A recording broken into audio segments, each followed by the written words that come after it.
Assalamualaikum warahmatullahi wabarakatuh. Alhamdulillahirabbil alamin. Segala puji bagi Allah yang terhormat Bapak Fatahillah, Sarjana Hukum Magister Pendidikan, dan yang saya hormati seluruh teman-teman seperjuangan. Perkenalkan, saya Hidayat Pratama, saya perwakilan dari kelompok 1. Di sini saya sebagai moderator yang akan kita presentasikan terkait laporan atau rancangan yang sudah kami buat. Nah, di sini saya tidak sendiri, saya ditemani oleh rekan-rekan saya, yaitu yang pertama ada Ridho Arizal, Zaid Salman Renca, dan Adam Guni Arosid. Itulah teman-teman kami dari kelompok 1. Mungkin langsung saja kepada rekan saya persilahkan. Latar belakang. Perlu kita ketahui bersama, Indonesia adalah negara yang sangat kaya akan keberagaman agama, suku, dan budaya. Keberagaman ini seharusnya menjadi bekal penting dalam membentuk karakter siswa, terutama dalam menanamkan sikap toleransi sejak usia dini. Secara ideal, pembelajaran PKN di SD dirancang agar bersifat aktif, menyenangkan, memberikan pengalaman langsung, dan berpusat pada siswa. Namun kenyataannya di lapangan menunjukkan bahwa pembelajaran masih didominasi oleh metode ceramah. Siswa hanya membaca dan menghafal, sehingga minat belajar mereka menjadi rendah. Inilah yang menjadi kesenjangan antara harapan dan praktik pembelajaran. Oleh karena itu, kami menawarkan sebuah inovasi, yaitu media pembelajaran yang konkret, menarik, dan interaktif. Media pembelajaran berbasis diorama. Rumusan masalah. Berdasarkan latar belakang tersebut, kami merumuskan dua masalah utama. Satu, bagaimana proses pengembangan media diorama pada materi keberagaman umat beragama. Dua, bagaimana kelayakan media diorama yang dikembangkan. Tujuan pengembangan. Penelitian pengembangan ini memiliki 3 tujuan utama. 1. Mengembangkan media pembelajaran berbasis diorama pada mata pelajaran PKN yang menarik, interaktif, dan sesuai dengan karakteristik siswa sekolah dasar. 2. Mengetahui tingkat kelayakan media diorama berdasarkan penilaian dari ahli materi, ahli media, dan praktisi pendidikan. 3. Mengetahui respon siswa terhadap penggunaan media diorama, baik dari segi minat, keterlibatan, maupun kemudahan dalam memahami materi. Manfaat penelitian. Penelitian ini memberikan manfaat, baik secara teoritis maupun praktis. Secara teoritis, penelitian ini dapat menambahkan referensi dalam pengembangan media pembelajaran, khususnya media diorama untuk pendidikan kewarganegaraan. Secara praktis, bagi guru, media ini menjadi alternatif alat bantu mengajar yang lebih variatif. Bagi siswa, pembelajaran ini menjadi lebih menarik, menyenangkan, dan mudah dipahami. Bagi sekolah, dapat meningkatkan kualitas pembelajaran di lingkungan sekolah. Dengan demikian, media diorama ini diharapkan mampu menjawab tantangan pembelajaran PKN yang selama ini cenderung monoton. Selanjutnya, bab 2, kajian pustaka. Perlu kita ketahui, media pembelajaran merupakan segala sesuatu yang digunakan sebagai perantara untuk menyampaikan pesan atau informasi dari guru kepada siswa dalam proses pembelajaran. Menurut Azhar Arsyad, media pembelajaran adalah alat bantu yang dapat memperjelas penyampaian pesan sehingga mampu merangsang pikiran, perasaan, perhatian, dan minat siswa dalam belajar.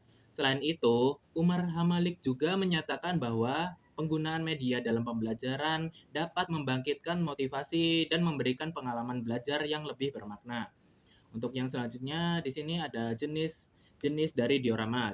Diorama memiliki 3 jenis. Yang pertama yaitu diorama tertutup yang dibatasi oleh alas, dinding kanan dan kiri, serta penutup kaca yang biasanya terdapat di dalam museum sejarah. Yang kedua ada diorama lipat yang terbuat dari kertas, dan yang terakhir adalah diorama terbuka yang tidak dibatasi oleh dinding batas pandangan. Selanjutnya, kelebihan dari diorama ini, yang pertama membuat siswa lebih aktif, yang kedua memberi gambaran nyata, yang ketiga menarik perhatian siswa. Selanjutnya, materi diorama.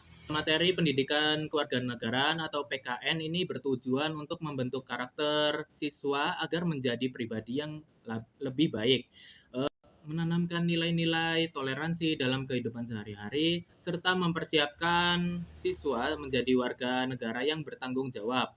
Salah satu materi penting dalam PKN ini adalah keberagaman agama di Indonesia. Di sini Indonesia memiliki 6 agama yang diakui, yaitu Islam, Kristen Protestan, Katolik, Hindu, Buddha, dan yang terakhir adalah Konghucu. Setiap agama memiliki ciri khas masing-masing seperti kitab suci, tempat ibadah, dan hari besar keagamaan. Melalui pembelajaran ini, siswa diharapkan mampu memahami dan menghargai perbedaan sehingga dapat hidup rukun dalam keberagaman. Untuk yang selanjutnya akan disampaikan oleh rekan saya. Kerangka berpikir. Kerangka pemikiran ini berawal dari masalah di kelas, yaitu cara belajar yang masih terasa membosankan, sehingga membuat minat belajar siswa jadi rendah. Kondisi ini menunjukkan bahwa perlu ada solusi supaya pelajaran bisa jadi lebih menarik dan mudah dipahami. Salah satu solusi yang bisa dilakukan dengan mengembangkan media pembelajaran berupa diorama. Media ini bersifat nyata, bisa dilihat langsung dan interaktif, jadi siswa tidak hanya mendengarkan penjelasan, tapi juga bisa melihat dan lebih terlibat. Dengan menggunakan diorama, diharapkan proses belajar jadi lebih seru, minat belajar siswa meningkat, dan materi pelajaran juga bisa dipahami dengan lebih baik. Masalah pembelajaran membosankan, minat belajar rendah. Solusi: menggunakan media diorama. Hasil: pembelajaran jadi lebih menarik, minat belajar meningkat, dan pemahaman lebih baik.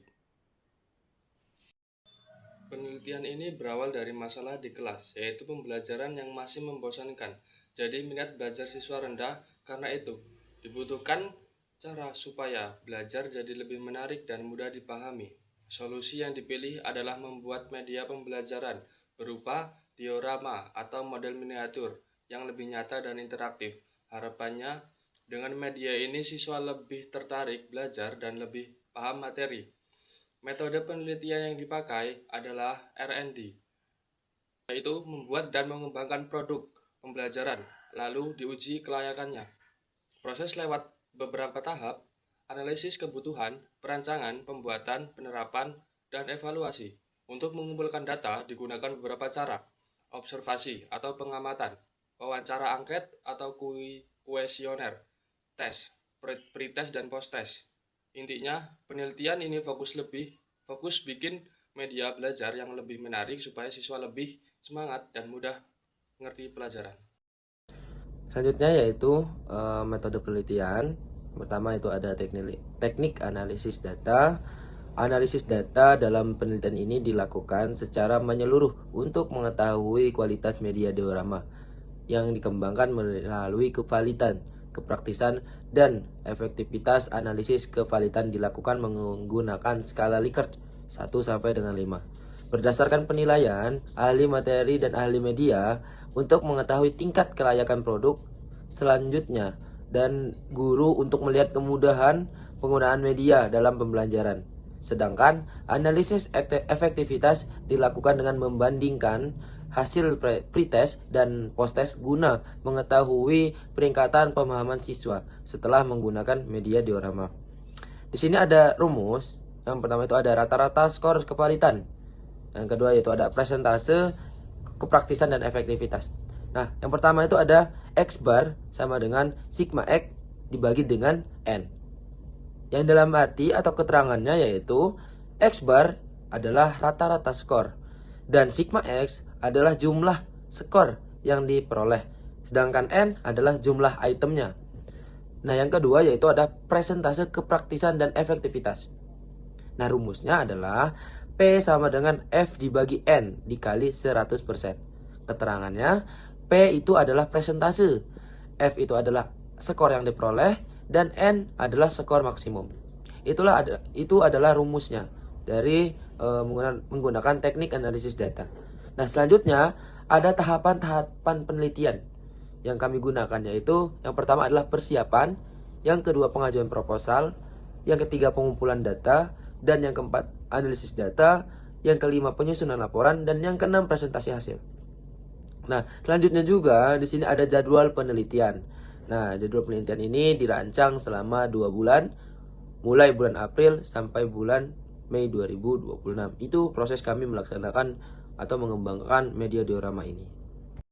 Baiklah, mungkin itu saja yang bisa kami sampaikan. Kurang lebihnya kami dari kelompok 1 mohon maaf. Dari saya moderator juga minta maaf apabila ada salah kata yang mungkin saya tidak sengaja menyampaikan itu kurang enak didengar. Billahi wasabil haq fastabiqul khairat. Wassalamualaikum warahmatullahi wabarakatuh.